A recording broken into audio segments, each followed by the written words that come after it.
Harmanpreet कौरची team India आज बुलवॉटच्या दक्षिण African टीमशी भिडणार। डी.वाय. पाटील स्टेडियमवर वनडे विश्वचषकाचा अंतिम सामना। पहिल्या विजेतेपदाची भारताला आस।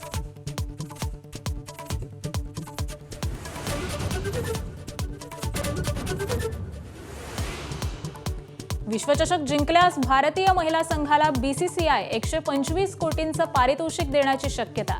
नवी मुंबईच्या डी.वाय. पाटील स्टेडियमवर आज अंतिम सामना।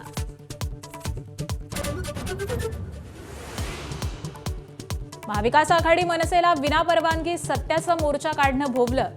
आयोजकांवर मुंबई पोलिसांकडून गुन्हा दाखल। प्रतिबंधात्मक आदेशाचं उल्लंघन, बेकायदेशीर सभा आयोजित केल्याचा ठपका। विरोधकांचं टीकास्त्र।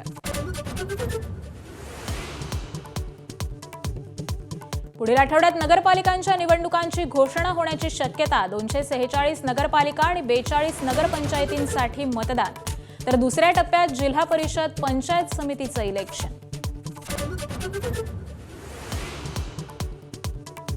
निवडणूक आयोगाआधीच दिलीप वळसे पाटलांनी सांगितल्या निवडणुकांच्या तारखा। 5 नोव्हेंबरला नगरपालिका नगरपंचायत निवडणुका, तर 15 जानेवारीला महापालिका निवडणुकांबाबत भाकीत।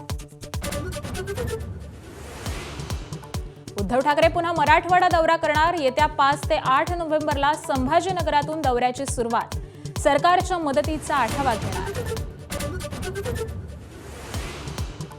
महाराष्ट्र ऑलिम्पिक असोसिएशनच्या निवडणुकीत सामोपचारानं तोडगा। अध्यक्षपदासह अजित पवार गटाला 10 जागा मिळण्याची शक्यता, तर मुरलीधर मोहोळ यांना वरिष्ठ उपाध्यक्षपदासह 11 जागांचा अंदाज।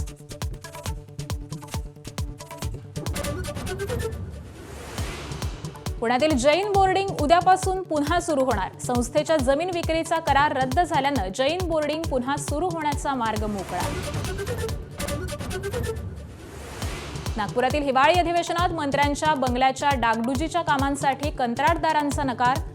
जुनं 94 कोटींचं बिल थकल्यानं मनाई। दिवाळीपर्यंत पैसे देण्याचं आश्वासन सरकारनं पाळलं नसल्याचा दावा।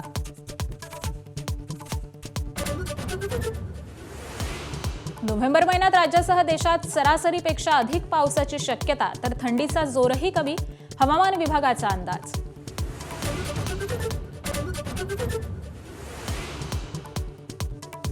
कार्तिकी एकादशी निमित्त उपमुख्यमंत्री शिंदेंच्या हस्ते विठ्ठलाची सपत्नीक शासकीय महापूजा, तर चंद्रभागेच्या तीरी भाविकांचा मेळा। पवित्र स्नानासाठी मोठी गर्दी।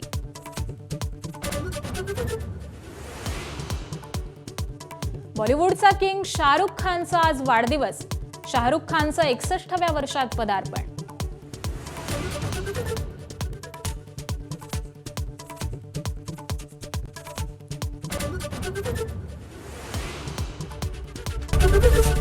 एबीपी माझा, उघडा डोळे बघा नीट।